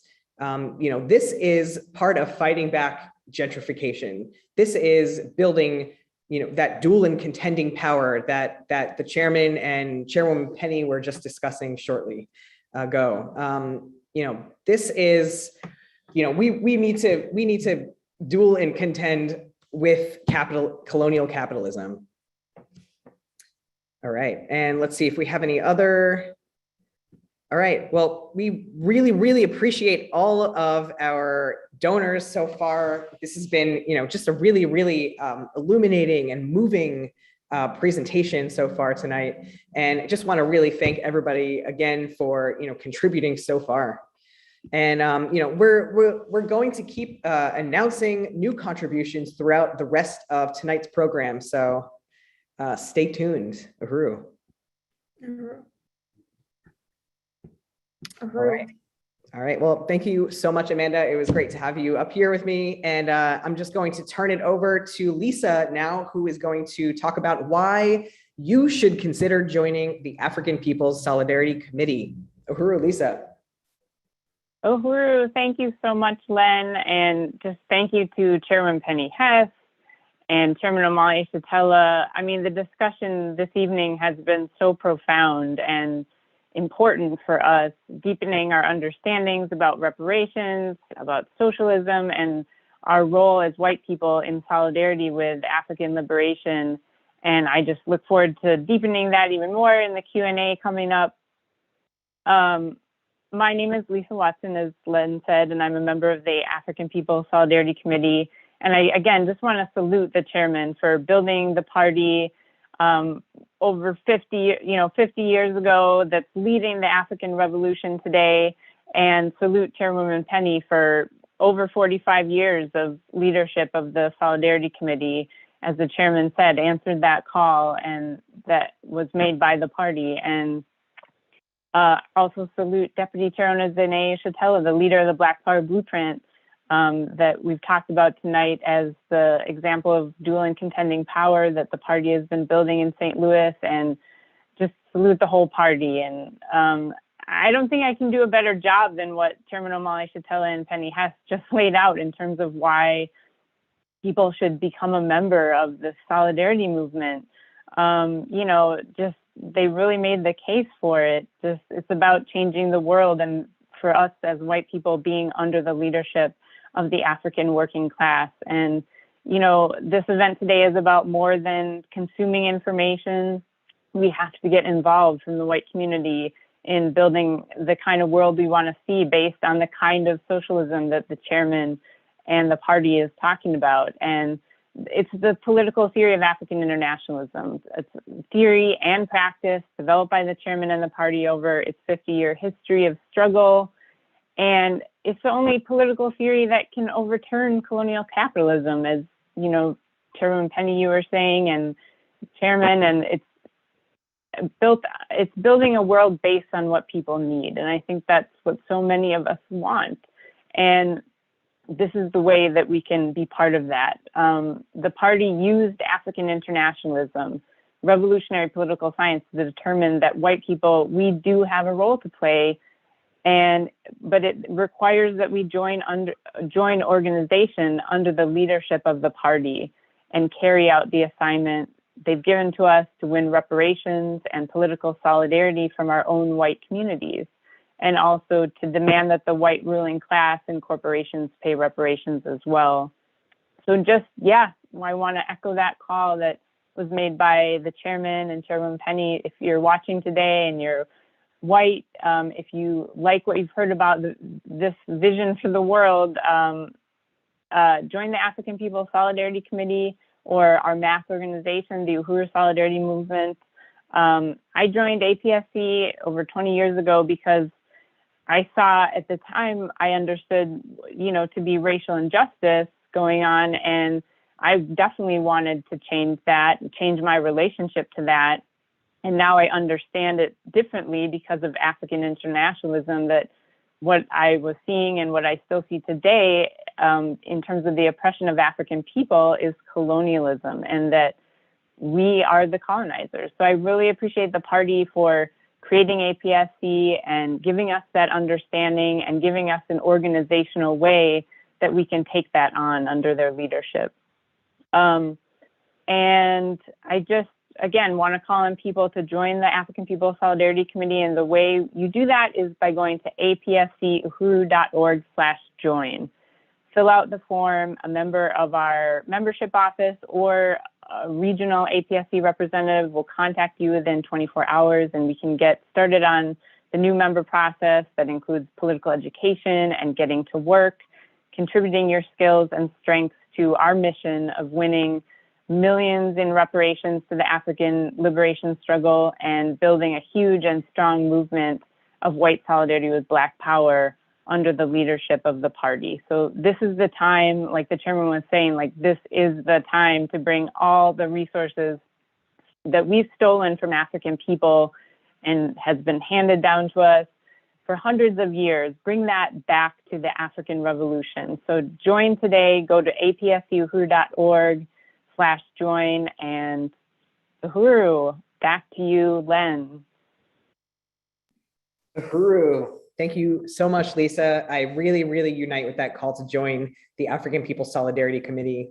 I'm also a member, and I joined for a lot of the same reasons that you did. That if you want to see change, this is the way to see actual change. So as we head into our Q&A, I do just want to recognize where people have been tuning in from tonight. So we have folks from Delray, Florida, St. Louis, Missouri, Los Angeles, California, London, St. Petersburg, Florida, Oakland, California, Boston, Massachusetts, Arizona, Florida, Minneapolis, Minnesota, Seattle, Washington, Philadelphia, PA, Marion County, Georgia. So Uhuru to all of you comrades who are tuning in from all around. And and also Portland, Oregon as well. So Uhuru, Portland. And we already have some comments and questions that have been coming in. And if you have any questions or comments, you can still put them into the comment section on Facebook or YouTube, or if you are on Zoom, the Q&A feature. So let's see. So question 1 is from Redbeard, and this was from email, and he says, Uhuru, a Google search indicates that student debt relief, while clearly a reformist issue, would benefit a relatively significant number of Africans, particularly African women. How are we, advocates and organizers of the Uhuru Solidarity Movement, to understand this uncontradictory situation and explain it to those outside of USM? Respectfully, Redbeard. So I'll turn it over to the chairman or Chairwoman Penny. Uhuru.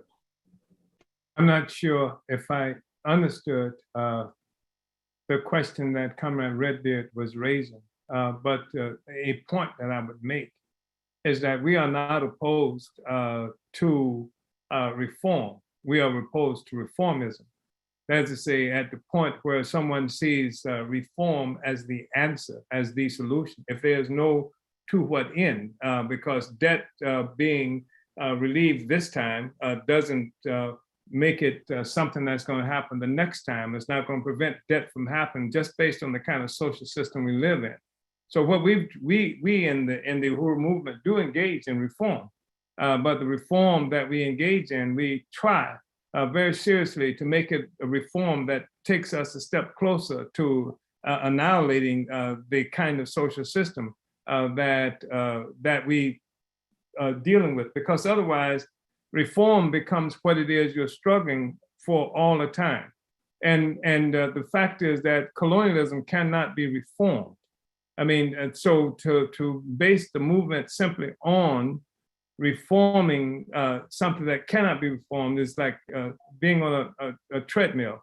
And so while we will engage in that and do so in a fashion that would try to mobilize people, helping them to understand the nature of the contradiction that they're confronted with, that they would even have to pay for education in the first place, one. And then secondly, the fact that even the benefits that they get from the education, that it rests on a material base of colonialism as well. I think we can help people to understand that why what seemed to be such an intractable problem of dealing with certain reforms is because they're limited by an unwillingness to overturn the system upon, the system that oppresses and exploits all of us.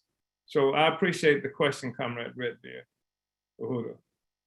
Uhuru, Chairman, I really appreciate your explanation of that and unite with it. And I just think about how, over the 50 years of the party, of every campaign that the party has ever waged has had an anti-colonial thrust, even though it may have brought about certain reforms that benefit people and African people in particular. And I think that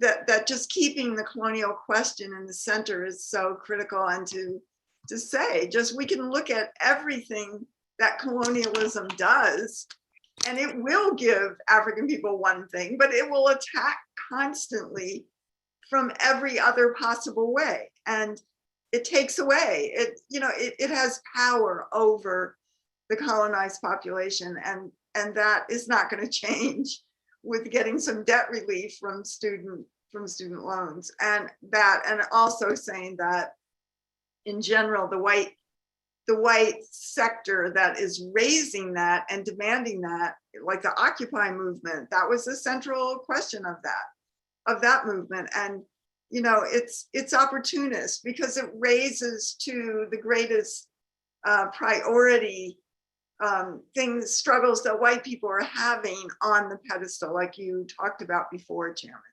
So I think that the question is that African people have to have power over their lives, that imperialism has to go, that there has to be a revolution against colonialism that's led by the African working class in unity with colonized and oppressed African workers all around the world. Well, I think that Comrade Redbeard may have, I think Comrade Redbeard was involved in the struggle around Desi Woods. Mhm. And freeing Desi Woods, of course, is not a revolutionary act. But what freeing Desi Woods did, and the way we raised the struggle, was free Desi Woods and smash colonial violence. And the way we raise even issues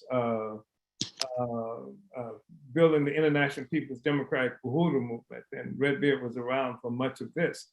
And the thing is that we fight for democracy, but we changed what the terms of democracy is. It's not democracy democracy of colonialism, but democracy that recognized the highest expression being self-determination, overthrowing colonialism. So the problem is that we are always able to unite. We've been able to unite with struggles to reform, but the struggles to reform, we've always put them forward as something that takes us toward a much greater goal than just to reform. And that's the issue.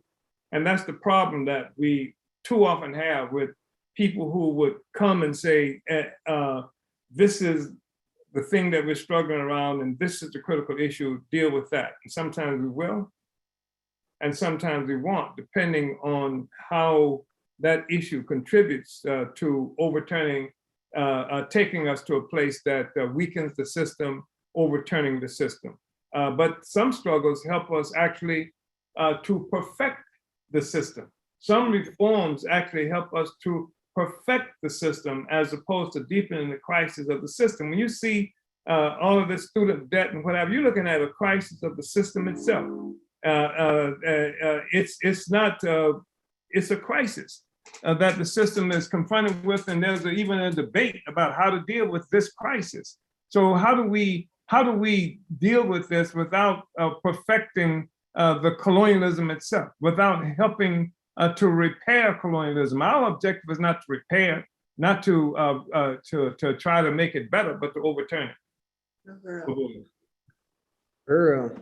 Great, thank you so much for those answers to those questions, Chairman and Chairwoman Penny. The next question we have is actually a comment from Chris in Azona, Florida, and Chris shares that he contributes to the movement's radio station, and he comments, "Food production and renewable energy are great opportunities to achieve real independence." And I totally unite with that. Uhuru, Comrade Chris, thank you for that comment. So next question we have is from Ruby in Philadelphia. And Ruby says, Uhuru, I really appreciate this discussion and unite that the future will be led by the African working class.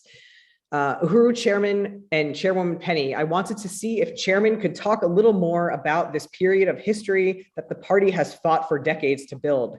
We see so much crisis of imperialism right now, and at such a ramped up speed, their crisis keep compounding the forever wars that they can never win, including against African people worldwide. COVID is rampant, imperialism is destroying the planet, and the system of capitalism can't and won't fix it. The solution can only come through the leadership of the African working class. The only positive growth that we can see are the dual power programs of the APSP. Uhuru, Ruby. Was it, excuse me, Lynn, was it Chris who raised the issue about renewable energy? Yes. Yeah, obviously, the issue of renewable energy. I mean, you look at the crisis that's happening to the earth. The social system is destroying the damn planet, and it can't do anything different. It can't solve the problem because the motive force for the system is profit. Everything is produced for profit, and so as this guy Lenin once said, that the capitalists will sell you the rope to hang him with. So it can't solve that problem. It can't say, well, the world is going to end unless we, stop the emissions of carbon dioxide. It can't do anything different from that unless there's a profit to be made. If it finds a way to make a profit, engaging in that might happen. And so, but we are opposed to this struggle to destroy the earth. But one thing I just wanted to mention, Comrade Chris, when we look at this issue of renewable energy and what have you, clean energy, I think it's really important to really place this in the context of a struggle against colonialism as well. That this is the assault on nature, on the ecology, the assault on the earth. Began seriously with the colonial question. And something like 55 million indigenous people were killed as a consequence in a process of colonialism from, from 16 something to, I forgot the timelines that we used earlier than that. But the fact is that, and so this thing that referred to as the Little Ice Age happened because when the people were killed, wiped out by colonialism, it meant that their farms, the forest, and what have you, took the vegetation took over everything, and which changed the whole atmosphere, the content of oxygen and CO2 in the atmosphere. And it led to what was called a little ice age. So, this system is incapable. The colonial question is directly tied to this question of environment.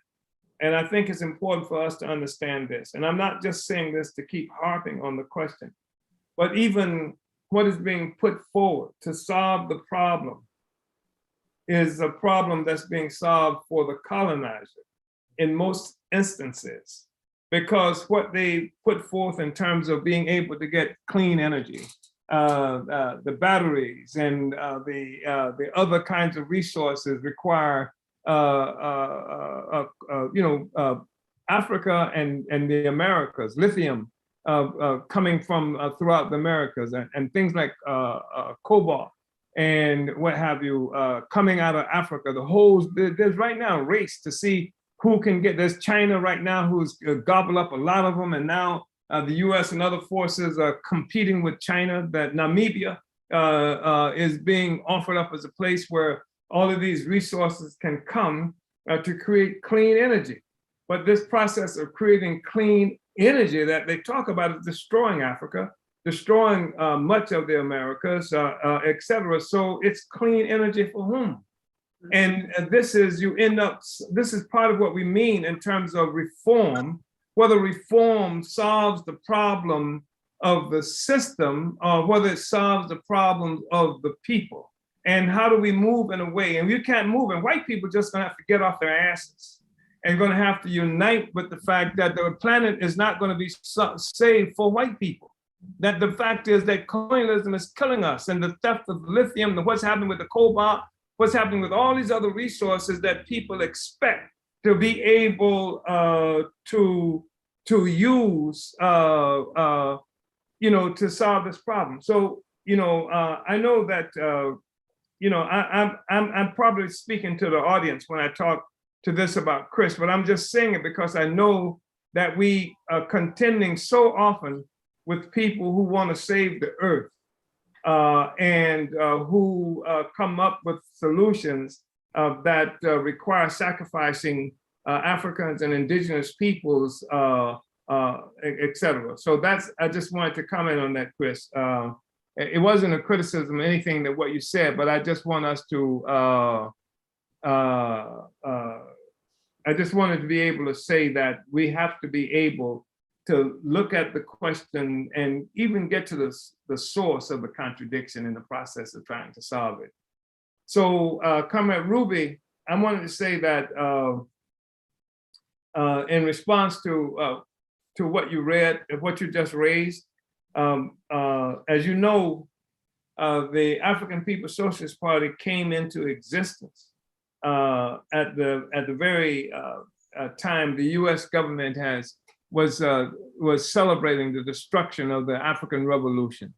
In this country, assassinations had happened around the world. Lumumba has been killed, Nkrumah has been overthrown and killed. Well, certainly overthrown and killed. And we have stuff like this, Che Guevara killed. People, the revolution has just been effectively wiped out. And the African People's Socialist Party was clear from our inception that our objective was to complete the revolution, to complete the Black revolution that was militarily defeated by the US and other imperialist forces around the world. And that's what we've been doing. We've developed a strategy for taking that on. It's not just that, obviously, as you know, we woke up one day in St. Louis or something happened in St. Louis and we said, wow, look at this great opportunity. So we've had a strategical approach to making this revolution. We actually developed tactics and strategy for revolution that presupposed certain kinds of things that had to happen in the world or could happen in the world to forward the revolutionary project. People have been pushed out of revolutionary life. Look at it. I mean, in 2021, going on 2022, you don't even hear discussion about revolution, even from some of the most progressive states that exist in the world that we support, that we love, et cetera. You don't hear them talking about revolution. There's an assumption that has much of the world has come to that we're going to have to find a way to work around colonialism or imperialism, get along with it, keep it from hurting us, et cetera. But there is no assumption of overturning the social system itself, making the revolution. We have been intent on that from our founding in 1972. We have said we're going to complete this revolution because it can happen. And it must happen if the people are to be free, because there is not going to be some kind of piecemeal freedom that can occur. And so when you look at how we moved, even going back to 1996 as one example, when the rebellion happened in St. Petersburg, Florida, this was a magnificent leap in where people had come from. But you were there, Ruby, when we also organized in the 1970s, where the first major African Black Power mobilization happened in Atlanta, Georgia, under our leadership of Free Desi Woods. And if you weren't there, you know that the first Black Power direct action that took place in this country happened in St. Petersburg, Florida, on December 29, 1966, by the African People's Socialist Party. We have been pursuing this revolutionary project for a long time. And as I mentioned, in the 1970s, late 70s, we developed tactics and strategy to give even greater clarity for what it is that we were doing and where we were going. Part of the basis for the creation of the African People's Solidarity Committee. stems from this recognition of tactics and strategy necessary to make the revolution. We look at how we came to places like Philadelphia. The US government bombed and killed all these people, raised the ire of masses of African people, and people around the world saw this. And it was the African People's Socialist Party that went into Philadelphia off of that. And with the slogan, reinforcements are on the way, because it was clear that murder in Philadelphia was designed to be an example to all Africans about standing up and rising, trying to defy the power that be. Look at in Oakland, California, when the Panthers had been wiped out. It was the party that moved there. It was the party that gave access to Huey P. Newton after he had been slandered and beaten down. We raised Huey's profile. We gave Huey a platform. And when they killed Huey, it was the African People's Socialist Party who decided, looking at the slander that was coming in that direction, that by the time of Huey P. Newton's funeral, we will have defined who the Black Panther Party was, who Huey P. Newton was, taking that definition out of the hand of our oppressors. And guess what? The oppressors, the very next morning after his death, newspaper were writing stuff, headlines, from prime minister to bum, to define Huey P. Newton. They had begun the process of using the death of Huey P. Newton to be able to discredit the entire African Revolution. We kept that alive. The African People's Socialist Party built an incredible movement there. This is no exaggeration. Some of you were there. You were there, Ruby, if I'm not mistaken, when I say they are certainly connected to the movement. And some people I know participating in viewing this know that is what happened. When we look at St. Louis and what we have here, is nothing unusual. What we saw happen in St. Louis is masses of African people pushed out of political life. Generally speaking, in this country, the African People's Socialist Party for 40, 50 years, looking for means by which we can intervene to raise up the profile, the consciousness of African people, et cetera, the actual active participation in African people, to overturn our oppression, and to win other people around the world to recognition of what it was that we were fighting for and against, and the ability to unite with that. When on August of 9, 2014, when Mike Brown was killed in Ferguson, St. Louis, something happened, and we saw before Jesse Jackson could get in, before Al Sharpton could get in, we heard the people saying, "Kill the police." This was masses of people, African people, right there on Canfield Drive, after they had left Mike Brown's body for 4.5 hours on this 100-degree plus asphalt road. And it clearly told us that something was evolving in this country. There was a different perspective here, and that we had to get into St. Louis. And guess what? Part of what helped us get to St. Louis, because we didn't have a presence here. We didn't know anybody personally in St. Louis. We went to the Burning Spear newspaper subscription list, and that we had been working on for all these years, and came up with the name of a person and called her up on the telephone and said, "We want to come in." And this is part of what brought us into this process and the whole evolving situation in the world and in this country. You've seen much of it, Ruby. That's been transpiring. And part of what happened is that everywhere you go, there's an Uhuru furniture store, there's an Uhuru foods and pies. There are people who are talking to thousands, literally thousands of people on the ground on a daily basis about Uhuru, about reparations and what have you. And so we see a culmination of all of that stuff coming together right now, Comrade Ruby, leading us to where it is that we are. And I've over-talked it, but that's part of how I would respond to that comment, Ruby. Uhuru. Great, thank you so much for that, Chairman. So we do have a couple comments coming up, but we are just going to go through them a little bit quickly since we are kind of running out of time here. But Catherine in St. Louis says, Uhuru, I want to donate $30 tonight, and I salute this program and the chairman's profound and exciting vision of the world we can build in the process of the African Revolution and a liberated Africa and true socialism. Uhuru, Comrade Catherine. And then we have a comment from, I apologize if I'm not pronouncing this correctly, but Uncle Louis from Ho Chi Minh, Vietnam on Facebook said, happy 50th anniversary of the founding of the African People's Socialist Party. Uhuru, thank you for that comment. And just a fundraising update. So we have raised $905 and we only have $95 remaining to get to our goal of 1,000. That's excellent. So thank you so much to Ron in Seattle, Maureen in Oakland, Redbeard in San Francisco, Janice in St. Petersburg, Florida, Ruby in Philadelphia. Keep donating. Go ahead.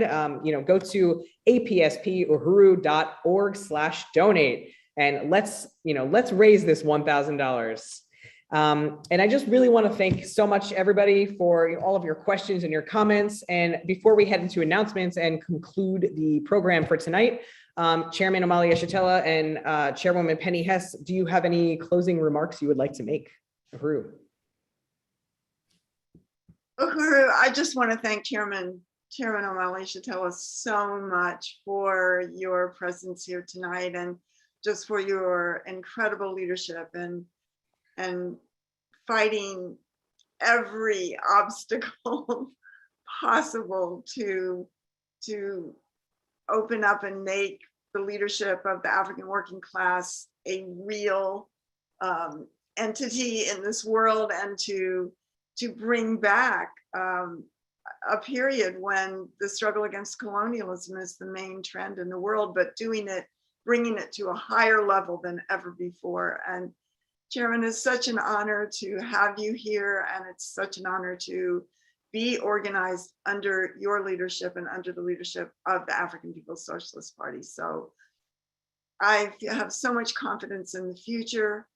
I know that there's the only future is the future being led and fought for by the African People's Socialist Party, the African Socialist International, and the organization and aspirations of the African working class around the world. And I am very, very honored to be a member of the African People's Solidarity Committee. Thank you very much tonight. This was powerful, Chairman. Well, I want to thank the African People's Solidarity Committee and all of your comrades for pulling this together. I want to congratulate you also, the Uhuru Solidarity Center. It is beautiful. I've had an opportunity to be there with you as well. Karl Marx made a really important statement, I think. He talked about how philosophers have only explained the world in certain ways. The point is to change the world. And I unite with that. And virtually everything that we've ever done, we say that theory means nothing if you can't implement it. And we also say that the people come up with lofty explanations all the time, sometimes intricate explanations about the world. They've explained the world. But the thing that gives me confidence in terms of whether or not it is meaningful is if it contributes to changing the world. That's the thing that we've talked about. We talked about that indirectly throughout this entire program, this process. And this helps us also to look at reform and what reform means as an example. Does it contribute to changing the world? And so I hear explanations about all kinds of things, and you do too, that's happening in the world. And part of what you can see through the African People's Socialist Party, the existence of the African People Solidarity Committee, the Uhuru Solidarity Movement, it's not simply an explanation of the world. It is a part of the process that changes the world. Everybody's got an opinion. Everybody, can engage in those kinds of discussions. Somebody once said that a pen is the cheapest commodity on the block. Everybody's got one. But the thing is whether or not there's a relationship between thinking and doing, between practice and theory. Can this theory be actually realized in the world? Is it being realized in the world? And you go and look at the African People's Socialist Party, you don't just see an explanation. You don't just see explaining the world, you see changing the world. This is something that's happening right in front of us. And I just wanted to just express my appreciation for everybody who is here. I look forward to your participation in the party's upcoming third plenary of our 7th Congress that will be happening in February. I look forward to as many of you as possible who can come to our Congress in Occupied Azani or South Africa in 2023.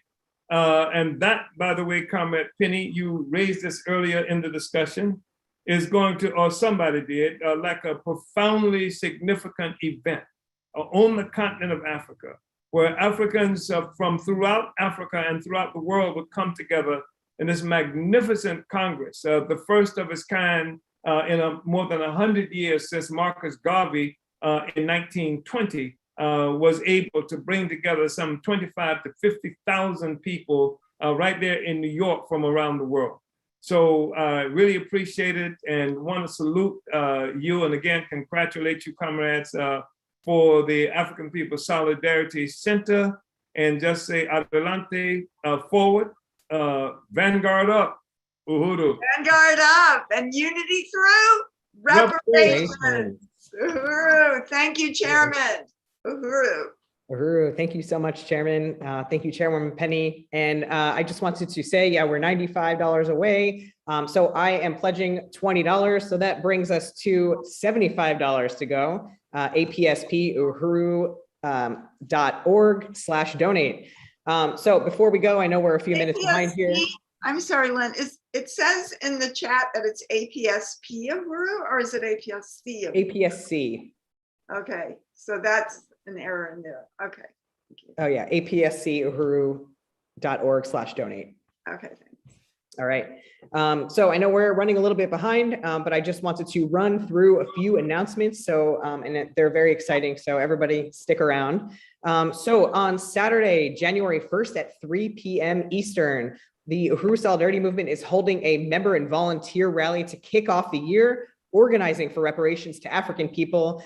And you can register at tinyurl.com/Jan1Rally. That's JA1, the number 1 rally. And on Wednesday, January 19th at 6 p.m. Central, the Uhuru Solidarity Movement's Midwest region is hosting part 2 of the study titled St. Louis and the Consolidation of Colonialism in the U.S., discussing the book, The Broken Heart of America through an African internationalist lens. And this was previously scheduled for January 12th. It's been moved to the 19th. So if you attended the first session and you're already registered, you will get a reminder with the Zoom link. And you don't necessarily have needed to attend the first one in order to attend this second session, but you do need to register. So register at tinyurl.com/study BHOA. And save the dates, February 11th through 14th, 2022 for the African People's Socialist Party's 2022 plenary, Relentless, 50 Years of African Leadership Towards African Redemption. As members of the Uhuru Solidarity Movement, we are invited to witness and support the African People's Socialist Party's 7th Congress plenary. Read the chairman's call to attend and register at apspplenary.org. And join the hashtag Omali Taught Me Sunday Study. This is every Sunday from 7 a.m. to 9 a.m. Central. And you can view it on facebook.com/omali.yeshitela or on youtube.com/Uhuru TV. And for more African internationalist news and analysis, get the Burning Spear newspaper. You can subscribe to the print or the digital edition at theburningspear.com/subscribe. And you can order a bundle to distribute in your community at burningspearmarketplace.com. You can find details about these events and more upcoming events at theburningspear.com/events. And make sure to visit uhurusolidarity.org and apscuhuru.org to learn more about the Uhuru Solidarity Movement, the African People's Solidarity Committee, and how you can become a member and join the work to build white solidarity with Black power and unity through reparations. Thank you so much, APSP Chairman Omali Yeshitela and APSC Chairwoman Penny Hess, and to everybody who participated tonight. And thank you so much to all of our donors as well. And that concludes tonight's event. So we will see you next time. Uhuru.